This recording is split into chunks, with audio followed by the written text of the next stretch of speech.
Hello दोस्तों, welcome back to my new video. दोस्तों आज की इस वीडियो में हम लोग बात करने वाले हैं ऑर्गेनिक केमिस्ट्री से रिलेटेड कुछ पॉइंट्स की, जहाँ पे हम लोग ऑर्गेनिक केमिस्ट्री में कन्वर्जन पढ़ने वाले हैं। जैसे कि आपके बोर्ड एग्जाम की बात करें तो बोर्ड एग्जाम में आप लोग देखते होंगे कि कन्वर्जन आता है। जैसे कि क्वेश्चन एग्जाम्पल की बात करें तो मेथेन से एथेन कैसे फॉर्म्ड किया जाएगा, या फिर मेथिल क्लोराइड से एथेन कैसे फॉर्म्ड किया जाएगा, या किस तरीके से हम इसको बना सकते हैं, ये क्वेश्चन आपसे पूछा जाता है। यहाँ पर हम लोग मतलब कि एक इस लेक्चर के अंदर पूरा कन्वर्जन नहीं बताने वाले हैं। हम एक छोटे छोटे पॉइंट्स को लेकर कई वीडियो के अंदर बात करेंगे। यहाँ पर हम छोटा सा कन्वर्जन बताने वाले हैं, जहाँ पे नंबर ऑफ कार्बन के साथ increment of number of carbon की बात करने वाले हैं। इस कन्वर्जन सेक्शन के अंदर इंक्रीमेंट का मतलब कि नंबर ऑफ कार्बन को बढ़ाने वाले हैं। जैसे कि आप यदि बात करो तो जैसे कि आपके पास एक कार्बन का कोई कंपाउंड है, जैसे मान लेते हैं मेथेन लिए हैं, और मेथेन से हमें कोई कह दे कि आप एथेन फॉर्म्ड करिए, ठीक है, एथेन बनाइए। तो किस तरीके से एथेन बना सकते हैं, आइए देखें। सबसे पहली चीज़, यदि आपके पास मेथेन है, आपको कार्बन इंक्रीज कराना है। एक कार्बन है, एक कार्बन से दो कार्बन बनाने हैं, ठीक है।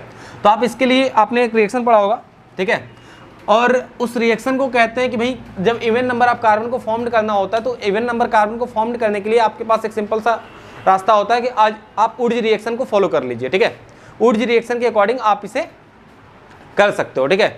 वुडजी रिएक्शन के अकॉर्डिंग आप इसे बना सकते हो। लेकिन प्रॉब्लम ये है कि यहाँ पे तो भाई एक कार्बन है तो एक का भाई इवन नंबर बनेगा ना, एक का दो, ठीक है। लेकिन उसको भी करने के लिए सबसे पहले आपको इसका क्लोरीनीकरण कराना पड़ेगा, मतलब क्लोरीन के साथ अभिक्रिया, या दूसरे तरीके से आप कह सकते हैं कि इसे आपको हेलोजन के साथ अभिक्रिया कराना पड़ेगा। लेकिन हम यहाँ पे हेलोजन में यानी X ले लो, लेकिन यहाँ पे हम X नहीं लेंगे, क्लोरीन लेंगे Cl2, जिसकी अभिक्रिया कराएंगे हम HNu के प्रेजेंस में, ठीक है। HNu यानी सूर्य का प्रकाश। अब इसके प्रेजेंस में इसकी अभिक्रिया कराने के पश्चात हमें मिलेगा क्या, CH3Cl, यानी मेथिल क्लोराइड मिल गया। इस मेथिल क्लोराइड CH3Cl इसकी अभिक्रिया सोडियम के साथ करा दीजिए, ठीक है। मेथिल क्लोराइड के दो मॉलिक्यूल्स को लेकर सोडियम के साथ रिएक्ट करा दीजिए, presence of dry ether. Dry ether या हिंदी में कहें तो शुष्क ईथर कहते हैं इसे, शुष्क ईथर। इसके प्रेजेंस में यदि आप रिएक्शन कराते हो तो उस कंडीशन में ये CH3 single bond CH3 plus NaCl प्राप्त होता है। अब इस कंडीशन में आप देख सकते हो कि हमने एक कार्बन का कंपाउंड लिया था और हमें यहाँ पर दो कार्बन के कंपाउंड मिल चुके हैं, यानी कि नंबर ऑफ कार्बन को इंक्रीज करने की बात हो रही थी, तो यहाँ एक कार्बन से दो कार्बन यानी हमने इंक्रीज कर ली। अब बात ये आती है कि सर ऑड नंबर कार्बन को इंक्रीज कर, सॉरी इवन नंबर कार्बन को इंक्रीज करना हो तो इस कंडीशन में यानी वुडजी रिएक्शन के मेथड से हम इनको इंक्रीज कर सकते हैं। जैसे मेरे पास यदि एक कार्बन है तो वुडजी रिएक्शन लगाया, डबल हो जाएगा, दो हो जाएगा। यदि दो हैं तो डबल हो जाएंगे, चार हो जाएंगे। लेकिन अब प्रॉब्लम ये है कि यदि हमारे पास मेथेन हो, जैसे CH3 सिंगल बॉन्ड CH3 ये है, और हमसे ये कोई कहते हैं प्रोपेन बनाना है, ठीक है, यानी odd number of carbon increase करना है। जैसे ये दो नंबर का दो कार्बन है, अब इसमें एक कार्बन और हमें इंक्रीज कराना है, तो उस तरीके से हम कैसे इंक्रीज करा सकते हैं। तो यहाँ पर भी आपको एक बात याद रखना कि आपके क्लास 12th के सिलेबस के अकॉर्डिंग बात करें तो क्लास 12th में एक चैप्टर है जिसका नाम है halo alkane and hello arene, ठीक है। उस चैप्टर में आपको हेलोजनाइजेशन पढ़ाया गया होगा, हेलोजनीकरण पढ़ाया गया होगा।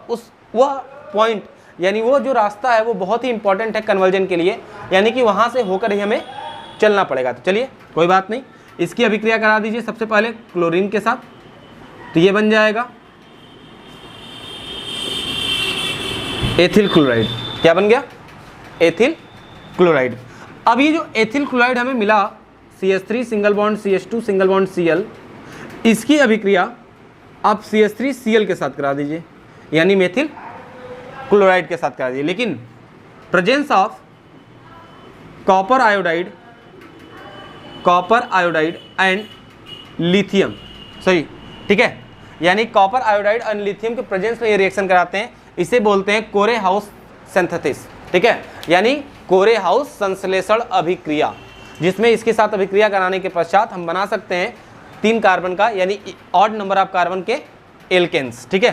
तो आप देख लीजिए CH3 CH2 CH3 plus Cl2, इस तरीके से हमें ऑड नंबर ऑफ कार्बन के कंपाउंड मिल जाएंगे और इस तरीके से हम बना सकते हैं। यानी कि आज के इस सेक्शन के अंदर यदि हम लोग बात करें तो यहाँ पे एक नंबर ऑफ कार्बन को इंक्रीज, एक नंबर ऑफ कार्बन से यानी कि एक सिंगल कार्बन से हम उसे डबल इंक्रीज कैसे कर सकते हैं, यानी उसको डबलिंग प्रोसेस में कैसे ला सकते हैं, तो उसके लिए हमारे पास ऑप्शन है वुड्स रिएक्शन। और यदि उस इवन नंबर ऑफ कार्बन से ऑड नंबर ऑफ कार्बन की ओर इंक्रीज करना हो तो उस कंडीशन में हमारे पास दूसरा ऑप्शन है कोरेहाउस सिंथेसिस। ठीक है, यदि आपको ये सारी चीज़ें समझ में आ गई तो वीडियो को लाइक कर दीजिए और चैनल को सब्सक्राइब भी कर दीजिए। तो मिलते हैं नेक्स्ट ट्रिक के साथ आपको इसी चैनल पे।